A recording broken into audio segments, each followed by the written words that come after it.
ये बीजेपी से ना आप लड़ नहीं सकते, ये आपके जान के दुश्मन। तो सबसे ज्यादा जिस आइडेंटिटी पर हमला है ना वो मुसलमान है, और ये बात एक मुसलमान ही महसूस कर रहा है कि सच बात यह है कि अभी बहुजन समाज को जितना जागरूक होना चाहिए उतना नहीं हुआ है। चुनौती आरएसएस की वो विचारधारा है जो इस देश के बहुजनों को हमेशा के लिए वहां पहुंचाना चाहती है जहां मनुस्मृति के पहले वो लोग थे। तो शिक्षा, स्वास्थ्य, रोजगार तीनों गया।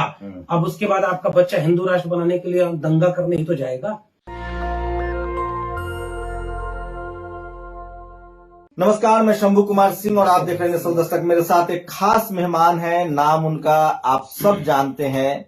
मैं तो उनको कहता हूं प्रोफेसर हैं, कॉलेज यूनिवर्सिटी में पढ़ाते हैं मैं, लेकिन उनको कहता हूं समाज का सबसे बड़ा डॉक्टर, समाज वैज्ञानिक, जो लगातार SC, ST, OBC, माइनॉरिटी, संविधान, इस देश के इतिहास को जिंदा कर रहे हैं और तमाम रिस्क ले रहे हैं।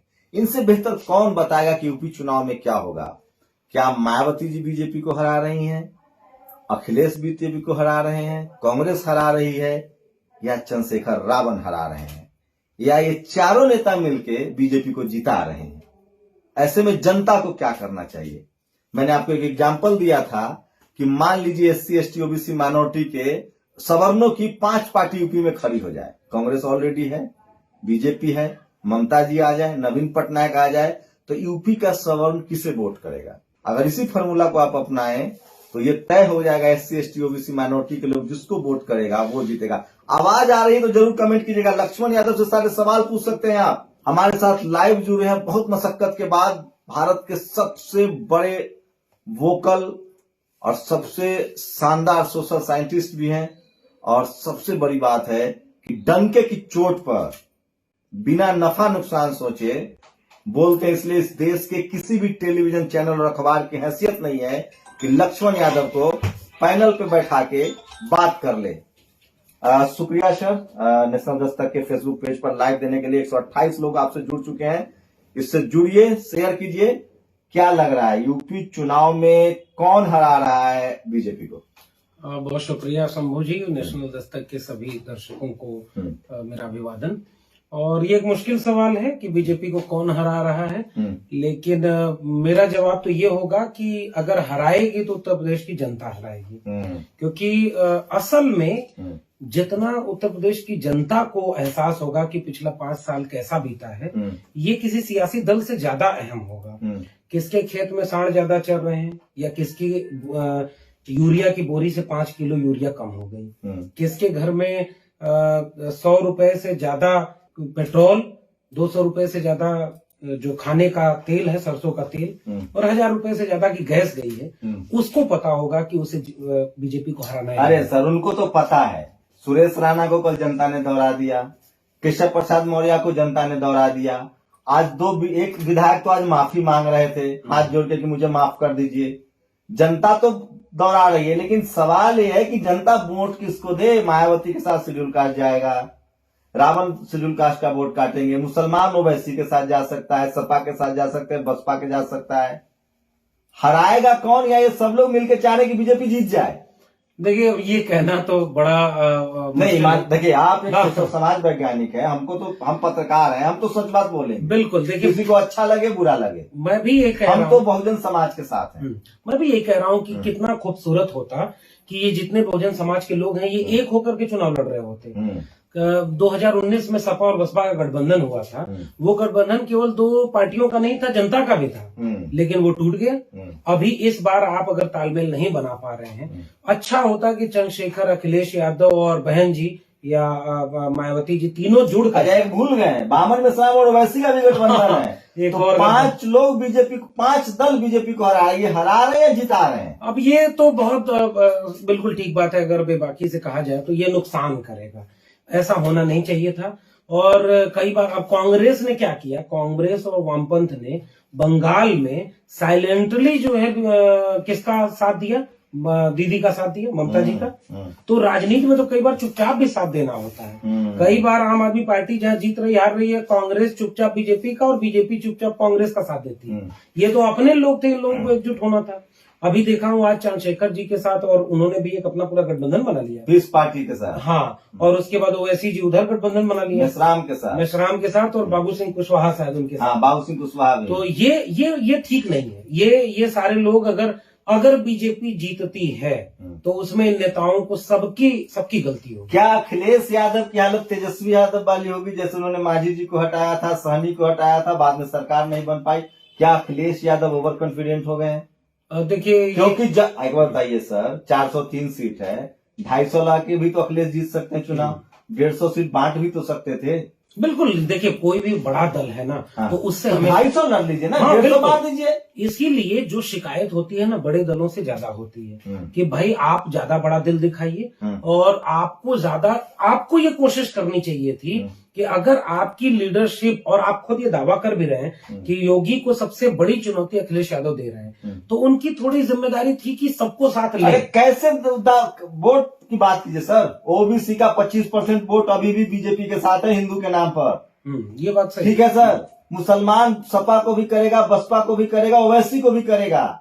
शेड्यूल कास्ट रावण वाले मामले के बाद मायावती के साथ कंसोलिडेट हुआ। आप झूठ मत बोल, हम लोग झूठ नहीं बोल सकते हैं, अपने आप को धोखा नहीं दे सकते, हम ग्राउंड पर जाते हैं रोज। नेशनल दस्तक 3 ग्राउंड रिपोर्ट रोज लगाता है।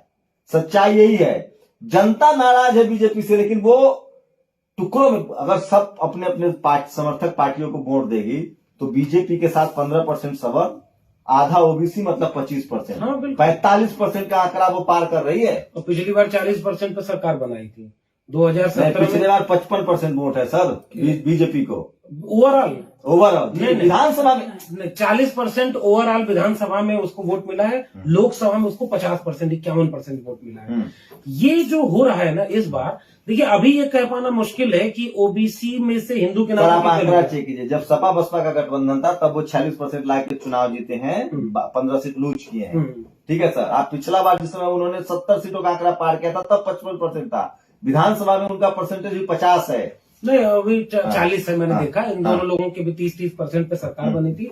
सपा और बसपा की सरकार 30% पे बनी है, और बीजेपी की सरकार बनी तो 40% पे बनी है। मैं एक बात और कह रहा हूं कि देखिए ये चिंता तो बिल्कुल ठीक है जो आप जिस जगह पे खड़े होकर कह रहे हैं कि कल को अगर अखिलेश यादव हारते हैं, या कल को इसको आसान भाषा में कहा जाए कि बीजेपी जीतती है, तो इतनी नाराजगी की बात, तो दोष तो इन नेताओं पर ही होगा। लेकिन जनता को कम से कम, मुझे ऐसा लगता है, और मैं आपके दर्शकों के माध्यम से कहता हूं, आप कम से कम पहचानो तो कि कौन असल में जितवाएगा आपको और कौन बीजेपी को हरा रहा है। और यही मुझे लगता है उत्तर प्रदेश में इस बार सीट दर सीट होगा। मेरा वही सवाल है सर, जब 20% मुसलमानों को दरकिनार कर 100 सीटें बनती है, 400 में 20 चौक 80, 85 सीटें बनती है ना मुसलमानों की, अगर रिप्रेजेंटेशन की बात करें। बिल्कुल ठीक बात। 52% ओबीसी, मतलब 200 सीटें आपको बनती है। ठीक है, बिल्कुल बिल्कुल। 25% शेड्यूल कास्ट, मतलब 100 सीटें बनती है। 400, 100 सीटें मुसलमान, 100 सीटें शेड्यूल कास्ट, कितना हुआ? 200 ओबीसी, 400 सीट, कोई नफा नुकसान नहीं था। सवर्णों को बाइकआउट कर सकते थे कि नहीं? जब 20% मुसलमान के बगैर राजनीति हो सकती है तो 15% सवर्णों के बगैर नहीं राजनीति हो सकती है क्या? देखिए, होना तो ये चाहिए कि असल में मुसलमानों को इस समय जब दाढ़ी टोपी देख करके मारा जा रहा हो, उनकी महिलाओं को नीलाम करने की बात हो रही हो, तो सबसे ज्यादा जिस आइडेंटिटी पर हमला है ना, वो मुसलमान है, और ये बात एक मुसलमान ही महसूस कर रहा है। इसलिए ये बहुत दुर्भाग्यपूर्ण है। लक्ष्मण यादव, यहाँ मैं इनकी बात से सहमत हूँ, बेईमानी हो रही है। लक्ष्मण यादव जी 20% मुसलमान का वोट दे दिए, मान लिया अखिलेश को, कितना परसेंट ओबीसी वोट जा रहा है अखिलेश यादव? मैं वही कह रहा हूं, ओबीसी हिंदू के नाम पर भी इसी आपकी बात को ही आगे बढ़ा रहा था कि इसीलिए मुसलमान। सीधा सवाल होगा, कड़ा सवाल होगा। लक्ष्मण यादव किसी पार्टी से नहीं है, सोशल साइंटिस्ट है। पूरा खतरा उठाकर, नौकरी का खतरा, जान का खतरा उठाकर देश भर में, आज पूरी दुनिया में मुझे मैसेज आते हैं कि इस देश में अगर सबसे ज्यादा लोकप्रिय, सबसे सच्चा और सबसे दिलेर कोई समाज की बात करने वाला है तो वो लक्ष्मण यादव है। देखिए 624 लोग लाइव हैं, किसी टेलीविजन पे इतना लाइव नहीं होता है लोग। मैं फिर कह रहा हूं, उसको लाइक कीजिए, शेयर कीजिए, बातचीत पर अपनी प्रतिक्रिया दीजिए, सवाल भी पूछिए, आपका सवाल भी लेंगे। सोशल मीडिया नहीं होता तो आपकी कोई बात करने वाला नहीं। मैं सोल्यूशन भी बताऊंगा। SC ST OBC माइनॉरिटी के अगर नेता आपस में लड़ रहे हैं तो जनता के पास सोल्यूशन है, उस पर भी जाऊंगा। लक्ष्मण जी, 20% मुसलमान दे दिए, वो तो बेचारा अब तक बिना रिप्रेजेंटेशन के वोट देते आया है। मान लीजिए अखिलेश यादव को दे दिए, तब क्या अखिलेश यादव जीत जाएंगे? मैं वही कह रहा हूँ, मुसलमानों ने जितनी ईमानदारी से और जितना निष्पक्ष होकर के, इस देश के मुसलमानों ने कभी मुसलमान को अपना नेता ही नहीं माना। बहुत दिनों तक वो कांग्रेस के साथ रहे, बहुत दिनों तक वो सपा के साथ रहे, लालू मुलायम उनके नेता हुआ करते थे, कांग्रेस नेता हुआ करती थी। आज मुसलमान समझता है कि आप सब से वो सवाल पूछता है, लेकिन मुसलमान को पता है कि कम से कम बीजेपी हारे, उनसे आप शिकायत नहीं कर सकते। शिकायत अगर आप करेंगे तो दलित, पिछड़े और तमाम इन लोगों से जो मार भी खा रहे हैं हिंदुत्व की, फिर भी वो उनको जिता रहे हैं। अगर इतनी मार खाने के बाद उत्तर प्रदेश के ओबीसी, सुनिए सर, मुसलमान तो आतंकी है, उसको तो बीजेपी के लिस्ट से हटा दीजिए। शेड्यूल कास्ट के लोग मरे हैं तो उनको मुआवजा मिला है, सवर्ण मरे हैं पुलिस कस्टडी में, उनको मुआवजा मिला है, वाल्मीकि समाज को भी मुआवजा मिला है। 700 से ज्यादा पिछड़ों का एनकाउंटर हुआ है, कोई नाम तक नहीं जानता है। ये हालत है यूपी में। और ओबीसी की हालत क्या है? प्रतीकात्मक रूप से केशव प्रसाद मौर्य। एक बात बताइए कि बीजेपी में बाकी नेताओं की बेइज्जती क्यों नहीं हो रही है? ये क्यों टारगेट किया जा रहा है कि एक मौर्य को ही टेलीविजन भी दिखा रहा है कि उनकी बेइज्जती हो रही है, सब कुछ हो रहा है? तो ये ओबीसी इन सब के बाद भी अगर नहीं समझता है, ओम प्रकाश राजभर को समझ में आ गया, तमाम संजय निषाद को समझ में आ गया, तमाम लोगों को, संजय चौहान को, इन सारे लोगों को जो समझ में आया, केवल नेताओं को समझ नहीं आया। और दूसरी बात, मैं अभी भी, देखिए शंभू भाई, मैं ये कह रहा हूं कि ओबीसी या दलित ये अभी भी इतना तो समझते हैं कि बीजेपी के शासन में उनका नुकसान हो रहा है। मैं एक बात लिख के दे रहा हूं, बीजेपी यूपी में मुसलमान और दलित बीजेपी को तो वोट नहीं देने जा रहा है एट एनी कॉस्ट। वो कहीं दे दे, बीजेपी को नहीं देगा। ओबीसी की क्या स्थिति है? इस बार ओबीसी भी यह बात समझ रहा है और मेरी उम्मीद है कि ओबीसी में से भी एक बड़ा तबका बीजेपी के खिलाफ वोट करेगा। और ये मेरी उम्मीद है। और जो समीकरण बन रहे हैं, मैं तो कह रहा हूँ 100% कर देगा। तो भी क्या, अगर 100% ओबीसी वोट करता है अखिलेश यादव को, तो अखिलेश जी आ जाएंगे? नहीं, ओबीसी का बहुत बड़ा वोट बैंक है, तो 52% आ जाएगा। फिर हाँ, आना चाहिए। इसका मतलब अगर अखिलेश यादव नहीं जीते, मान लीजिए मायावती 25% शेड्यूल कास्ट नहीं जीती है, तो मान लीजिए कि नहीं जीती, सही बात। ओवैसी 20% मुसलमान नहीं जीती तो नहीं जीती, ठीक है, बिल्कुल। अगर अखिलेश नहीं जीते, इसका मतलब ओबीसी ने वोट नहीं किया। मैं तो कह रहा हूं अखिलेश नहीं जीतते हैं, तो अखिलेश को तो सबसे सवाल करना होगा ना। 60% लगभग पॉपुलेशन है ओबीसी की। मैं 50 मान के चलता हूं। 50 मान रहे हैं, 40 में सरकार बनी है बीजेपी की। तो अगर ओबीसी के अगर अखिलेश यादव की सरकार नहीं बनती है, तो साफ इसका मकसद तो इसका मतलब मायावती सही कह रही थी कि ओबीसी का वोट ट्रांसफर नहीं होता है बीजेपी के अलावा। अब देखिए, मायावती और अखिलेश में क्या, कौन वोट ट्रांसफर? नहीं, मैं वोट ट्रांसफर की बात कर रहा हूँ। मैं फिर कह रहा हूँ 10 सीट मायावती की है, 5 अखिलेश की है, और उसमें से भी सारा परिवार के लोग हैं, 2-3 लोग इस बार। चलिए एक सवाल पर आते हैं लक्ष्मण जी। हम लोग डर से, मैं जा रहा हूँ लखनऊ, बहुत जल्दी आपको स्वामी प्रसाद मौर्य, केशव प्रसाद मौर्य, अखिलेश यादव, स्वतंत्र देव सिंह और बीएसपी के भी बड़े नेताओं का इंटरव्यू दिखाऊंगा। इसी तल्ख अंदाज में, इसी लहजे में सवाल पूछूंगा। अगर बीजेपी जीतती है तो सबसे बड़ा दुश्मन बहुजन समाज का कौन? ये वही नेता बताएंगे जिससे आप इंटरव्यू लेने जा रहे हैं। आप बताइए, आप मैं आपको भाई चांसलर नहीं बनना है, मुझे कुछ नहीं बनना। मैं फिर से कह रहा हूँ कि चंद्रशेखर, मायावती, यह सबसे बड़ा सवाल है। अगर बीजेपी जीतती है तो बहुजनों का सबसे बड़ा दोषी नेता कौन? उसमें सब बहुजन आपस में लड़ेंगे। अभी चंद्रशेखर के खिलाफ सबसे ज्यादा ट्विटर पे कौन लिख रहा है? बसपा के लोग लिख रहे हैं। चंद्रशेखर के खिलाफ सबसे ज्यादा बसपा के लोग लिख रहे हैं। सपा के खिलाफ बसपा के लोग लिख रहे हैं। बसपा के खिलाफ ये तमाम लोग लिख रहे हैं। अपने ही लोग आपस में लड़ रहे हैं। आप किस नेता को दोष देंगे? अगर नहीं हारते ना, तो ये कोई दोषी नेता नहीं होगा, जनता होगी। जनता कैसे दोषी? जनता तो भाई आप वोट बांटोगे तो जनता। अच्छा चलिए, देश के सबसे निडर, सबसे बेबाक और सबसे ईमानदार कहने से डर लगता है आजकल, कुछ लोग भड़क जाते हैं, लेकिन लक्ष्मण यादव की इंटीग्रिटी पर आप शक नहीं कर सकते। मैं इससे 5 साल से देख रहा हूं। लक्ष्मण जी, क्या बहुजन समाज में वो चेतना आ गई है? जैसे सवर्ण समाज, मान लीजिए 5 सवर्ण कैंडिडेट हैं, सपा का भी सवर्ण है, बीएसपी का भी सवर्ण है, बीएसपी का भी सवर्ण, सपा का भी सवर्ण और कांग्रेस का भी सवर्ण और बीजेपी का भी सवर्ण। सवर्ण किसको वोट करेगा? सवर्ण बीजेपी वाले सवर्ण के पास जाएगा। अच्छा चलिए, बीजेपी का कैंडिडेट मुसलमान, बीजेपी का कैंडिडेट मुसलमान, मान लिया दिया, एक सीट है ऐसी जिस पर बीजेपी का कैंडिडेट मुसलमान है। सपा का सवर्ण, बसपा का सवर्ण, रावण का सवर्ण, ओवैसी का गठबंधन का भी सवर्ण, मिश्राम का भी सवर्ण, फिर भी सवर्ण किसको वोट देगा? सवर्ण जो है, देखिए बीजेपी के मुसलमान को दे देगा। तो मुझे ये इतना चेतना समझ है नहीं सवर्ण समाज में। तो क्या ये चेतना बहुजनों में आ गई है? वो अब तय कर लेगा कि भले नेता लड़े, हाँ।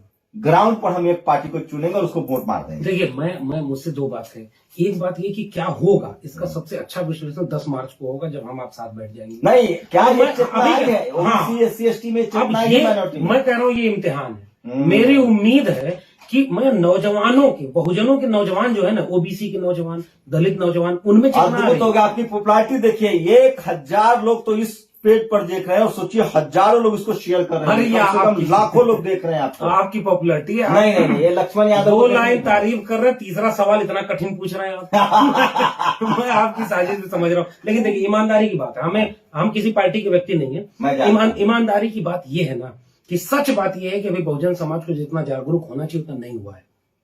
सच बात यह है। हम जातियों में बटे हैं, समूह नहीं बन पाए। नहीं, एससी एसटी ओबीसी हमारे बड़े पुराने नेता हैं शरद यादव, वो कहा करते थे जाति की बजाय जमात को करो। और ओबीसी तो जाति भी नहीं है ना, ओबीसी अन्य पिछड़ा वर्ग है। तो वर्गीय चेतना जो ओबीसी में आनी चाहिए थी ना, वो नहीं आई है। अभी मैं दोषी कौन है? स्टालिन, जो नीट में आपको आरक्षण दिलवा रहा है, हाँ। जो लॉ यूनिवर्सिटी में आपको आरक्षण दिलवा रहा है, या वो ओबीसी का नेता जो हाथ में फरसा लहरा रहा है? अब देखिए, फरसा वाला सवाल का जवाब तो लेना पड़ेगा भाई। आप मुझसे अगर आप ईमानदारी से पूछेंगे ना, तो मैं उस फरसा वाले ओबीसी नेता के साथ नहीं खड़ा हो पाऊंगा। मैं असहज महसूस कर अच्छा, क्या लग रहा है? मायावती जी का मेन रणनीतिकार मिश्रा जी, अखिलेश जी क्या मेन रणनीतिकार मिश्रा जी, रावण तो कम से कम कह रहा है कि सवर्णों को टिकट नहीं देंगे, मेश्राम और ओवैसी भी देने के पक्ष में नहीं है। देखिए, अभी उत्तर प्रदेश में ना ये लोग ये समझ नहीं पाए। मैं एक सवाल करता हूं, अगर 85% बहुजन की बात करने वाले कांशी राम जी की विरासत एक कमजोर हो गई और बहुजन से सर्वजन पर जाना पड़ा, तो इसका मतलब आप फेल हुए। अगर मुलायम सिंह यादव किसान और नौजवान की बात कर रहे क्या बीएसपी को सवर्ण वोट करेंगे? लगता है ये खाली पुलाव है। देखिए, सवर्ण तब तक आप लोग सवाल पूछे, आप लोग बताइए, क्या आप लोग 10-20 टाइप कीजिए, क्या 1000 से ज्यादा का आंकड़ा पार कर गया? शुक्रिया दोस्तों इस भरोसे के लिए। क्या सवर्ण सपा को अखिलेश जी भी टिकट दे रहे हैं, मायावती जी को वो भी टिकट दे रहे हैं? क्या सवर्ण वोट देने जा रहा है? टेलीविजन पर इसी तरह से कैलकुलेशन होता है। पता है आजकल क्या चल रहा है? जाट हिंदू नहीं है। मतलब 70% यूपी में हिंदू है, 20% मुसलमान और 10% जाट है। हम लोग तो इतना बोल भी नहीं सकते साहब, फेसबुक की अपनी लिमिटेशन है। लक्ष्मण जी बहुत सीरियस सवाल। टीवी अखबार से ये नेता कैसे लड़ पाएंगे? ये लोग आज भी टूट टूट के वहीं इंटरव्यू दे रहे हैं जहां इनको बेइज्जत किया जा रहा है। सही बात है। और देखिए, दक्षिण भारत के नेताओं से इनको सीखना होगा। उत्तर भारत के बहुजन नेताओं को दक्षिण भारत से सीखना चाहिए। वो पेरियार की जमीन है, बसवन्ना नारायण गुरु और फूले की जमीन है। उन्होंने टेलीविजन चैनल खड़े किए। इन लोगों ने जिनको पैसा दिया, जिनको पुरस्कार दिया, वो आज सारे इनके खिलाफ खड़े होते हैं। ये थोड़ी दिक्कत है दोनों तरफ। नेताओं के ऊपर देखिए दबाव होता है ना। इस बार का चुनाव हिंदू मुसलमान पर नहीं करवा पा रही बीजेपी। अखिलेश यादव की एक बात में तो तारीफ करेंगे ना, कि वो जो रोज का घोषणा पत्र ले आ रहे हैं कि हम बिजली देंगे, हम जो है इतनी नौकरी देंगे, जाति जनगणना कराएंगे। अरे सर, तेजस्वी यादव ने ऐसे ऐसे युवाओं को टिकट दिया था। अखिलेश जी का टिकट गिना दो अभी। हाँ, अभी तो एक भी इस तरह की तेजस्वी यादव ने तमाम लकीरें खींची थी। हाँ, ये बात सही है। एक से एक एससी एसटी ओबीसी माइनॉरिटी के तेज तरार युवाओं को टिकट दिया था। अखिलेश जी से चूक हो रही है। क्या लगता है 10 सीट भी रावण डिजर्व नहीं करते थे? 5 सीट तो नहीं, 5 सीट मैं अभी भी कह रहा हूं कि वो गठबंधन होना चाहिए था। और चंद्रशेखर आजाद जैसे लड़ने वाले हर मुद्दे पर लड़े हैं वो भाई। सीएनआरसी पर, जिस पर कई बार शिक्षा लड़ाई काटी जा रही है। और मध्य प्रदेश में अभी ओबीसी रिजर्वेशन से छिड़खानी थी, तो चंद्रशेखर वहां भी गए। चंद्रशेखर के मन में आइडिया तो बहुत अच्छा है। चंद्रशेखर जो अपना लड़ने वाली छवि बनाए हैं वो बहुत अच्छी है। इसलिए मुझसे अगर आप पूछेंगे तो मैं अभी भी ये कहूंगा कि वो गठबंधन होना चाहिए था। ये मेरी समझ है। और अगर इन सब के बावजूद अगर बीजेपी 22 में यूपी में जीत गई ना, तो इन सारे लोगों को, राजनेताओं का देखिए बहुत नुकसान होता नहीं है। नुकसान उस जमीन पर खड़े आम आवाम का होगा। हमारा आपका तो खेल खत्म हो। अरे भाई, जमीन पर जो आप देखिए, अनुराग ठाकुर के जो इशारा किए हैं ना कि जो एंटी नेशनल चैनल है, तो आपको कल को एंटी नेशनल घोषित कर दिया जाएगा कि आप पत्रकार एंटी नेशनल है, मैं एंटी नेशनल प्रोफेसर हूं, तो सारे लोग मारे जाएंगे। और इन नेताओं को ये बात समझ में नहीं आ रही। मैं फिर कह रहा हूं, अखिलेश यादव भी सुरक्षित रहेंगे, रावण भी सुरक्षित रहेंगे, मायावती जी भी सुरक्षित रहेंगे, ओपी राजभर भी सुरक्षित रहेंगे, केशव प्रसाद मौर्य भी सुरक्षित रहेंगे, ओवैसी और बामन मेश्राम भी सुरक्षित रहेंगे। नपेंगे हम और आप। अब भी समय है, होशियारी से वोट कीजिएगा। एक आइडिया ये चल सकता है कि कोई भी पार्टी हो, मायावती हो, अखिलेश हो, इनके पार्टी के खिलाफ तो लोग बोल नहीं सकते हैं क्योंकि इनके नेता में इनके कार्यकर्ता तलवार लेकर जाएंगे। अगर SC ST OBC के कैंडिडेट चुन के ही लोग वोट कर दे, जहां रावण का अच्छा कैंडिडेट है, मायावती जी का, अखिलेश का, कम से कम विधानसभा में SC ST OBC माइनॉरिटी है जिसकी 90% आबादी। मैं अभी भी इसमें एक ही अपील करूंगा, इस तरह नहीं करूंगा। मैं ये कह रहा हूं कि हर सीट पर आपको बसपा को वोट देना दे लो, आपको सपा को देना दे लो, उसको देना जो बीजेपी को हरा रहा हो। सीधा सा मेरा भाई, कौन कहाँ मजबूत है ये आप देखो। लेकिन जो सवर्ण मजबूत है उसको देने से क्या फायदा है? सवर्ण मुश्किल। एक बात बताइए, कांग्रेस का सवर्ण, चाहे बीजेपी का सवर्ण, चाहे BSP का सवर्ण, जाता सब पार्टी छोड़ के कहाँ है? बीजेपी में जाता है। वो वामपंथी वामपंथी तो भी वही जाता है। मैं एक दूसरी बात कर रहा हूँ, अगर सवर्ण को, अगर सपा बसपा का सवर्ण होगा ना तो आप कॉलर पकड़ पाएंगे क्योंकि आप ताकतवर होंगे।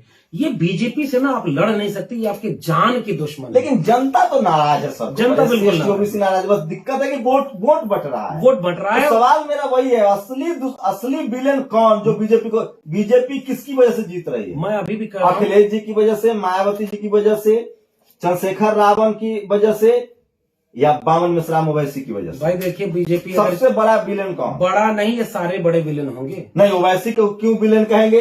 नहीं, हाँ ओवैसी को कैसे कहेंगे ओवैसी। लेकिन एक बात बताएं, उत्तर प्रदेश के मुसलमान अभी भी कौन किसको नेता मानता है, ये अभी प्रश्न है। ओवैसी को मुझे लगा अभी भी अखिलेश के साथ जा रहे हैं, कुछ मायावती के साथ भी जाएंगे, कुछ रावण के साथ भी जाएंगे। ये एक जमात के तौर पे OBC आधा बटा हुआ, OBC बीजेपी के साथ है। नहीं, अभी भी कह रहा हूं कि नई समीकरणों में OBC को भी समझ में आया है। अरे भाई, ये कोई सामान्य बात नहीं है कि हर जगह मजाक का पात्र केशव प्रसाद मौर्य ही क्यों बनेंगे, जबकि मजाक का पात्र बनना चाहिए तो उस मठाधीश अजय सिंह बिष्ट को, जिसने खुलेआम ठाकुरवाद चलाया। केशव प्रसाद मौर्य को न कुछ काम करने को मिला, न कुछ मिला, और उनको मजाक का पात्र बना। तो बहुजनों का सबसे ईमानदार, सबसे ताकतवर, सबसे निडर और सबसे बेबाक प्रोफेसर किस बहुजनों को क्या आइडिया देगा? मेरा कहना साफ ये है कि भाई देखो, समाज जब तक जागरूक नहीं होगा, नेताओं के बल पर परिवर्तन होते हैं, एक फैसले एक कलम चलती है ना तो बहुत कुछ असर होता है। फिर भी मैं कह रहा हूं, अभी भी बीजेपी या योगी या मोदी चुनौती नहीं है, चुनौती RSS की वो विचारधारा है जो इस देश के बहुजनों को हमेशा के लिए वहां पहुंचाना चाहती है जहां मनुस्मृति के पहले वो लोग थे। आप जागिए, आप नेताओं को एकजुट कर सकते हैं। आप अगर एकजुट होंगे तभी इन नेताओं को, आप जो चाहे अखिलेश यादव हो, मायावती जी हो, चंद्रशेखर हो या कोई भी नेता हो, इनको अगर दबाव में कोई ला सकता है तो ये बहुजन आवाम है। इसलिए मेरी अपील उनकी यही है, चुनाव में वोट देना तो बीजेपी को हराओ, मेरी एक अपील। किसी तरह से बीजेपी को हराओ, ये जीना मुश्किल हो जाएगा 22 से 27 में। उत्तर प्रदेश हिंदू राष्ट्र का उदाहरण बन के पेश होगा। मैं साफ कह रहा हूं, अगर बीजेपी जीती तो उत्तर प्रदेश में वो काम होगा जो हिंदू राष्ट्र के लिए जरूरी होता है, नजीर पेश की जाएगी। आज पता है हिंदू राष्ट्र कैसा होगा? नाई बाल काटेगा, पिछड़ा हल चलाएगा, उसका बेटा कलेक्टर इंजीनियर नहीं बन पाएगा, SP DM नहीं बन पाएगा, CM PM नहीं बन पाएगा। दीनदयाल उपाध्याय ने कहा है ना कि एकात्म मानववाद क्या है, उनका RSS की विचारधारा वाला व्यक्ति। शरीर जैसे है ना वैसे समाज है। वो कहता है कि मस्तिष्क का मस्तिष्क करे, पैर का काम पैर करे। तो पूछो बहुजनों से कि पैर पर कौन था। क्या नुकसान होगा SC ST OBC माइनॉरिटी का अगर बीजेपी आ जाती है तो? बीजेपी के आने का सीधा सा मतलब है, दलित, पिछड़े, आदिवासी, जितने किसान, कामगार, कमेरा जातियां थी ना, इनके हाथ से उनका पेशा तो बर्बाद हो गया है। उनके हाथ में रोजगार बचा नहीं, उनके नौजवानों को रोजगार मिलेगा नहीं। शिक्षा जो बची थी, शिक्षा बर्बाद हो गई है, नई शिक्षा नीति लागू हो गई है। वो शिक्षा रोजगार दो चीज गई। कोरोना में सबसे ज्यादा कौन लोग मारा? जिसकी जेब में पैसा रहता है, एक कमेरा जात के लोग थे। तो शिक्षा, स्वास्थ्य, रोजगार तीनों गया। अब उसके बाद आपका बच्चा हिंदू राष्ट्र बनाने के लिए दंगा करने ही तो जाएगा। ये है आपको मिलेगा। आपके घर में रोटी पकेगी कि नहीं, यह भी तय होगा। बीजेपी सब कुछ छीन लेगी। पूरे देश को अंबानी अडानी के हाथों बेच दिया है, रिजर्वेशन खत्म कर दिया है। उदाहरण दे रही है उत्तर प्रदेश की सरकार कि रिजर्वेशन को खत्म करने की घोषणा किए बिना 68,500 शिक्षक भर्ती घोटाला, 69,000 शिक्षक भर्ती घोटाला, पेपर लीक करना और लाखों लाख रुपए में नौकरियां बिक रही हैं। सारे DM SP ठाकुर जाति के, सारे ठाकुरों को अपराधी बनोगे तो MLC बना दिया जाएगा, और दलित, पिछड़े, आदिवासियों के ऊपर बुलडोजर चल रहा है। ये उत्तर प्रदेश कम से कम जान के रखिए कि असली हिंदू राष्ट्र का उदाहरण बन के पेश हो रहा है। इसलिए बहुजनों के पास कुछ नहीं बचेगा। और जब आपके पास शिक्षा, रोजगार नहीं रहेगा ना, तो आपके बच्चों को अचानक कोई दंगाई बनाने में कामयाब हो जाएगा। मंदिर की लड़ाई होगी, विश्वविद्यालय की लड़ाई नहीं होगी। उन्होंने शौचालय बनाया, उन्होंने देवालय बनाया और आपका विश्वविद्यालय बर्बाद कर दिया। बहुजनों का सब बर्बाद होने वाला है। इसलिए मैं कहता हूं, मैं प्रोफेसर हूं, मेरा काम नहीं है कि किसी पार्टी के लिए वोट मांगे, लेकिन मैं इतना जरूर कहना मेरा काम है कि आपके बच्चों का भविष्य जो बर्बाद कर रहा है ना, उसे कहीं से भी साथ मत दीजिए। नहीं तो आने वाली पीढ़ियां आपसे पूछेंगी कि ये सब लूट रहा था, आप क्या कर रहे थे, तो आप कहेंगे कि हम बीजेपी के साथ दे रहे थे। अरे अपने लोग बचेंगे ना, आप अखिलेश यादव से लड़ सकते हैं, आप मायावती चंद्रशेखर से लड़ सकते हैं, आप योगी आदित्यनाथ, अजय सिंह बिष्ट नहीं लड़ पाएंगे। वो लड़ने लायक ही नहीं आपको छोड़ेगा, आपका सब बर्बाद होने वाला है। इसलिए मेरी अपील यही है। आखिरी सवाल, सपा बसपा अखिलेश मेश्राम, सपा बसपा रावण और मेश्राम में सबसे पलड़ा भारी किसका है?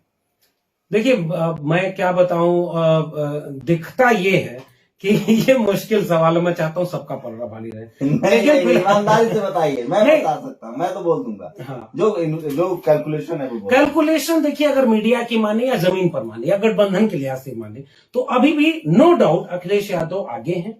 बहन जी को अंडर एस्टिमेट किया जा रहा है, बसपा को अंडर एस्टिमेट किया जा रहा है। मेरा अभी भी मानना है कि बसपा के अपने कोर वोटर कभी वोकल नहीं होते, वो साइलेंट होते हैं। बसपा का भी अपना न्यूनतम वोट शेयर हमेशा एक मेंटेन लेवल पर रहा है, तो बसपा भी फाइट में रहेगी। चंद्रशेखर को पसंद करने वाले नौजवान हर तबके में हैं, ओवैसी को पसंद करने वाले नौजवान हर तबके में हैं। तो इनमें से किसी कमजोर मैं कैसे कहूं? मैं तो कहूंगा कि सारे मजबूत हैं।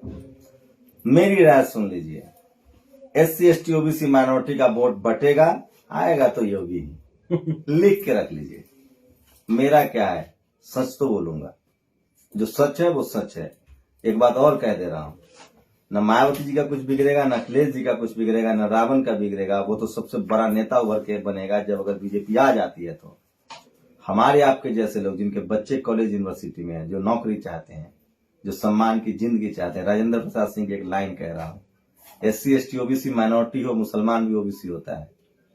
आरक्षण से नौकरी तो ले लोगे, लेकिन सम्मान से नौकरी नहीं कर पाओगे।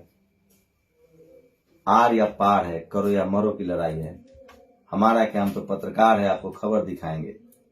अगर SC ST OBC माइनॉरिटी अपने अपने दलों में वोट बटा, आएगा तो योगी। लिख के रख लीजिए। फिर से लक्ष्मण यादव के साथ बात होगी। आप लोग इतनी संख्या में जुड़े, इस भरोसे के लिए बहुत बहुत शुक्रिया। Thank you so much, thank you so much. National Dastak की आपसे गुजारिश है कि अगर इसको बचाना चाहते हैं तो नेशनल दस्तक को सब्सक्राइब करने के लिए रेड कलर के सब्सक्राइब बटन को दबाएं, फिर बेल आइकन की घंटी दबाएं। नेशनल दस्तक को बचाने के लिए बहुत जरूरी है कि हर खबर को शेयर करें, लाइक करें, कमेंट जरूर करें।